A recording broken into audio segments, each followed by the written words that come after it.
오늘의 10분 말씀. 누가복음 23장 1절로 25절입니다. 오늘 본문에 앞서 예수님은 새벽 해가 막 떠오르는 무렵 산헤드린 공회 앞에서 사형 판결을 받습니다. 이 공회는 이스라엘 최고 권위 법정이었지만 안타깝게도 로마의 통치 아래 있었기 때문에 사형 판결은 내려도 직접 집행할 권한은 없었습니다. 그래서 공회원들은 예수님을 사형 집행 권한이 있는 로마 총독 본디오 빌라도에게 데려갑니다. 하지만 빌라도는 예수님의 무죄를 알았고 그를 죽이길 원치 않아 의도적으로 사형 집행 권한이 없는 갈릴리 지역을 관할하던 분봉왕 헤롯 안티파스에게 보냅니다. 그리고 헤롯 또한 특별한 판결 없이 다시 예수님을 빌라도에게 돌려보냅니다. 여기서 당시 팔레스타인의 정치 상황을 잠깐 살펴볼 필요가 있습니다. 빌라도는 총독이라는 직함이었지만 분봉왕보다 훨씬 더 큰 권한을 가지고 있었습니다. 왜냐하면 그는 로마 황제로부터 직접 임명을 받아 파견된 인물이기 때문입니다. 반면 분봉왕 헤롯은 로마에서 파견된 자가 아니라 그 지역에서 이미 살고 있던 유대인의 혈통 중 하나였습니다. 그는 에돔 사람으로서 야곱의 형 에서의 후손입니다. 로마는 그에게 왕이라는 명칭을 붙여주며 일정 지역의 통치를 허락했지만 이는 어디까지나 로마의 격려와 통제 차원이었습니다. 그래서 분봉왕에게도 사형 집행 권한은 없었습니다. 헤롯 왕가는 헤롯 대왕부터 시작되는데 그가 죽자 그의 아들들이 로마로부터 분봉왕직을 나눠받아 각 지역을 다스렸습니다. 북쪽부터 살펴보면 갈릴리 북쪽의 레바논과 요동강 동편은 헤롯 빌립 2세가, 갈릴리와 나사렛, 가버나움 등 예수님이 주로 활동하신 지역은 헤롯 안티파스가, 그리고 유대와 예루살렘, 사마리아 지역은 본디오 빌라도 총독이 관할했습니다.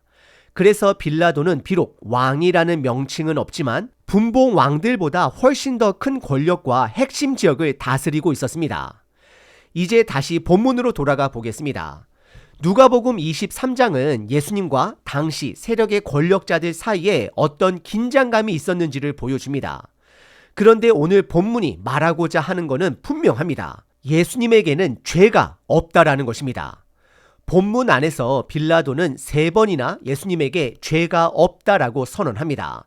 4절에 이 사람에게서 죄를 찾지 못하였노라.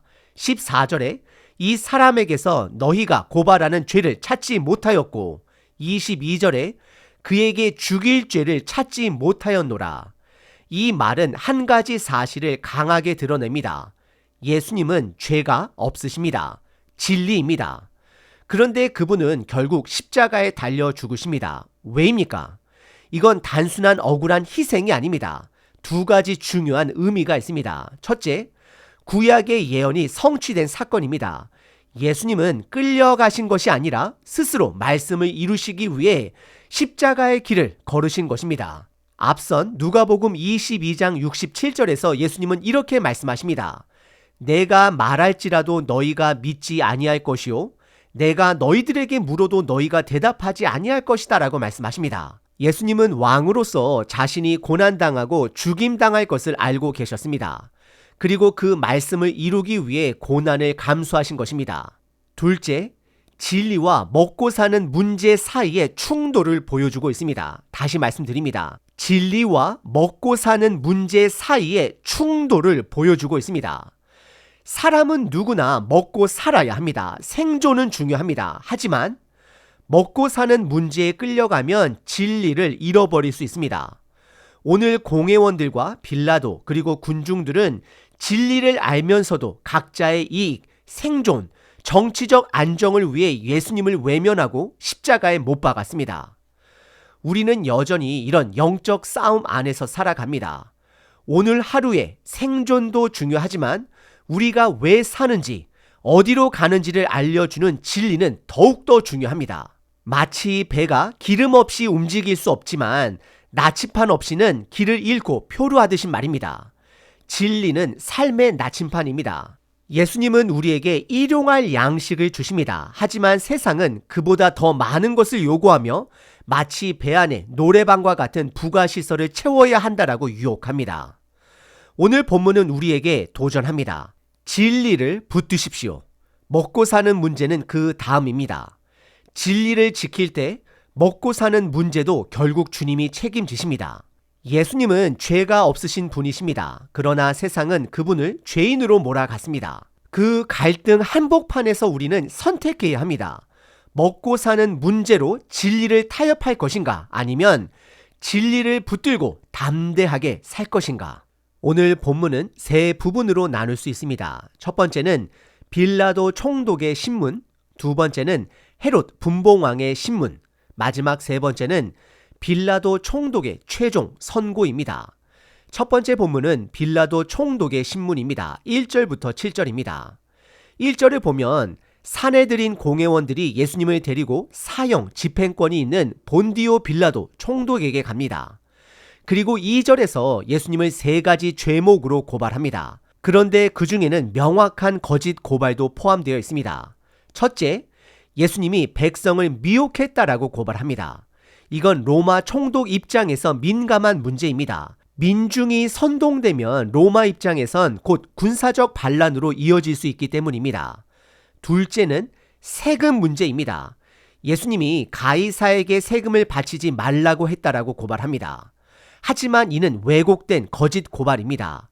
예수님은 가이사의 것은 가이사에게, 하나님의 것은 하나님에게 바치라 라고 말씀하셨습니다. 셋째는 예수님이 자칭 왕이라 했다는 내용입니다. 2절 마지막에 보면 그가 스스로 그리스도 곧 왕이라 한다라고 전달합니다. 이건 로마 황제가 아닌 자가 왕이라는 명칭을 쓰는 것 자체로 로마법 위반으로 간주될 수 있기 때문에 매우 위험한 발언입니다. 그래서 3절에 빌라도가 직접 예수님께 묻습니다.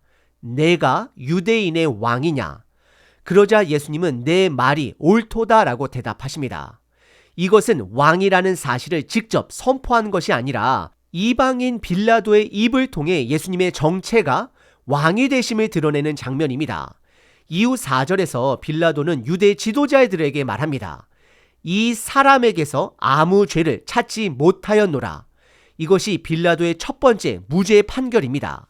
그런데 5절에 종교 지도자들은 포기하지 않습니다. 예수님이 갈릴리부터 예루살렘까지 백성들을 소동하게 했다라고 다시 고발합니다. 그러자 6절에서 빌라도는 이 사람이 갈릴리 사람이냐 하고 묻습니다.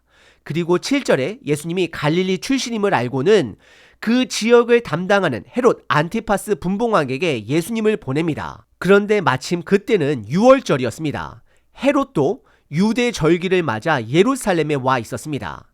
빌라도가 예수님을 헤롯에게 보낸 데에는 두 가지 이유가 있었을 것입니다. 첫째로는 결정 유보입니다.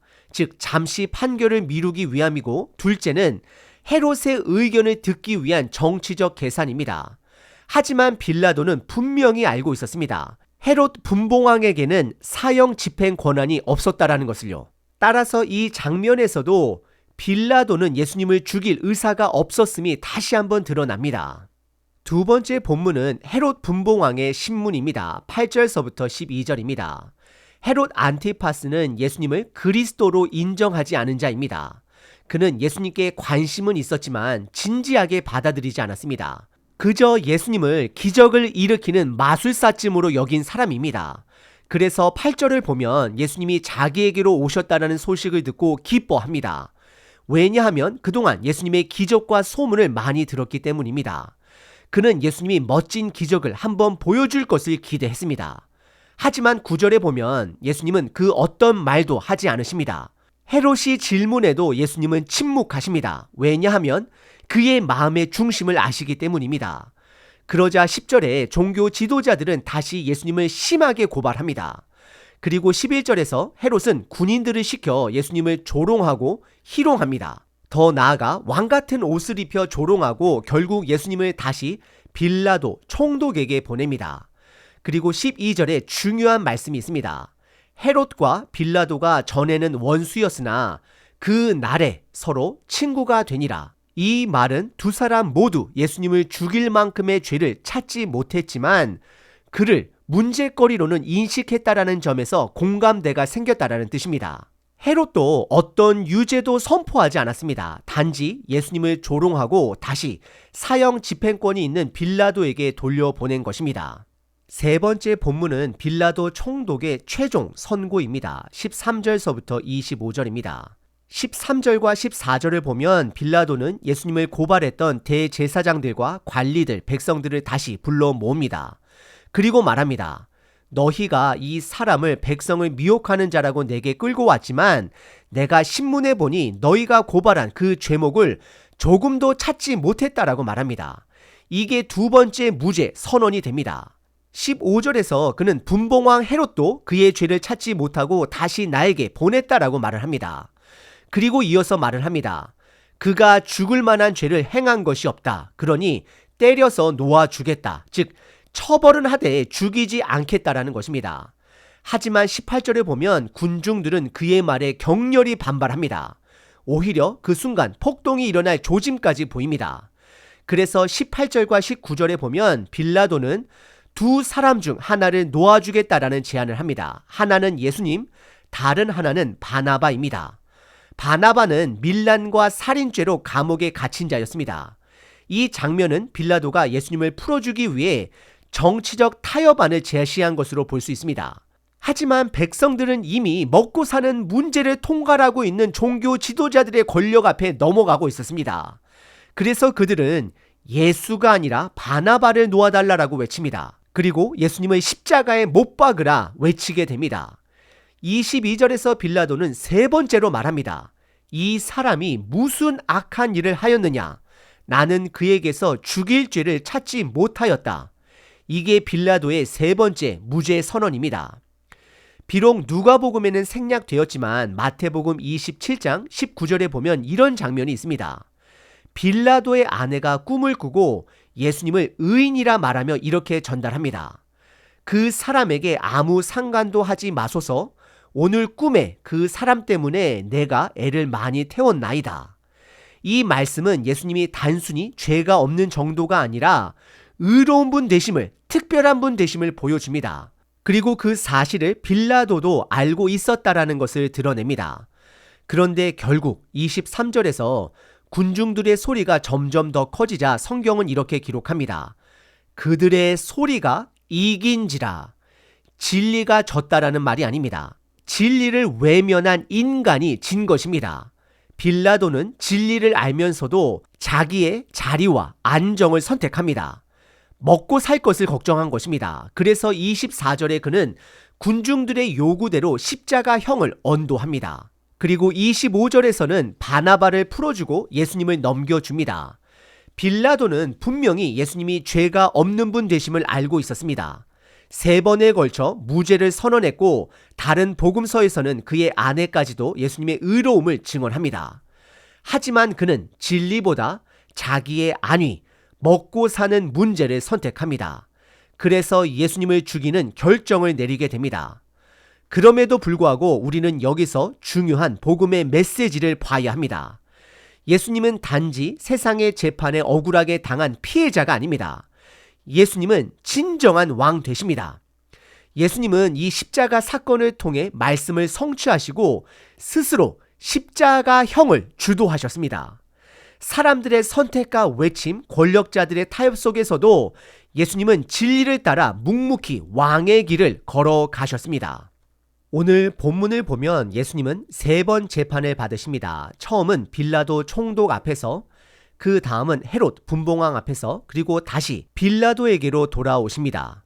그런데 이 모든 과정에서 예수님만 진리를 따르셨습니다. 나머지 사람들은 하나같이 먹고 사는 문제 앞에서 진리를 저버립니다. 이건 단지 그들만의 문제가 아닙니다. 바로 오늘 우리들의 이야기입니다.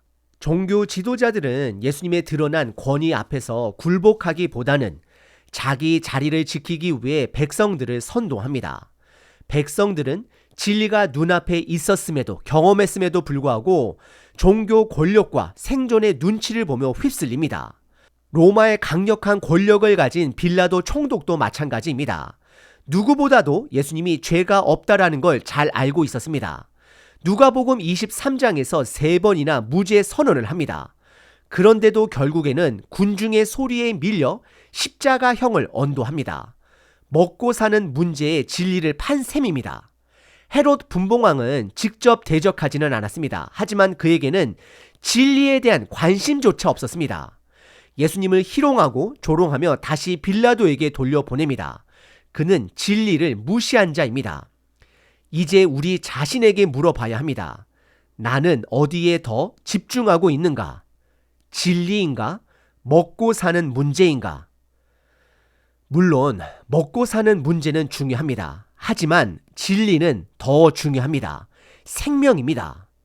먹고 사는 문제는 이 땅에서 잠깐의 생존을 위한 것이지만 진리는 우리가 왜 살아야 하는지, 어디로 가야 하는지를 말해줍니다. 예수님은 분명히 진리를 선택하셨습니다. 말씀대로 담대하게 왕의 모습으로 가야 할 방향, 십자가를 받아들이셨습니다. 빌라도는 진리가 눈앞에 있는데도 세상의 소리에 굴복한 사람입니다. 그리고 그의 이름은 지금까지도 사도신경에 죄지은 자로 남아 있습니다. 진리를 외면한 자는 결국 역사와 하나님 앞에서 책임을 지게 됩니다. 예수님은 마태복음 6장에서 이렇게 명령하셨습니다. 너희는 먼저 그의 나라와 그의 의를 구하라. 이 말씀은 단순한 조언이 아닙니다. 먹고 사는 문제보다 진리를 따르라는 명령입니다. 오늘 본문은 분명하게 가르쳐 줍니다.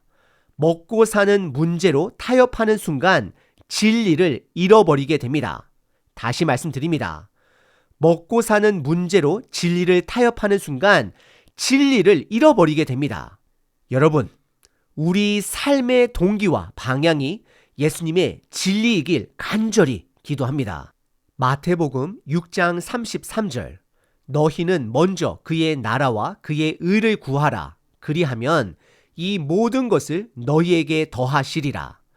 너희는 먼저 그의 나라와 그의 의를 구하라. 그리하면 이 모든 것을 너희에게 더하시리라.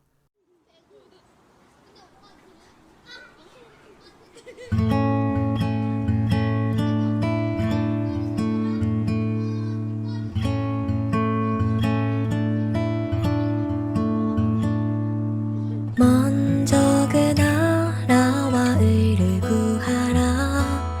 그 나라와 그 의를 그리하면 이 모든 것을 너희에게 더하시리라.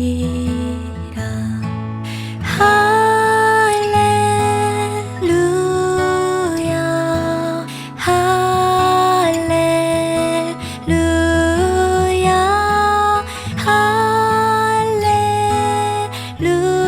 할렐루야 할렐루야 할렐루야. 사람이 떡으로만 살 것 아니요 하나님 말씀으로 그리하면 이 모든 것을 너희에게 더하시리라. 할렐루야 할렐루야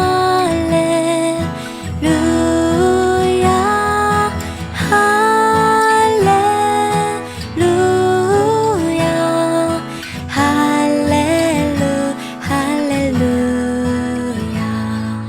구하라 그리하면 구할 것이요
그리하면 이 모든 것을 너희에게 더 하시리라.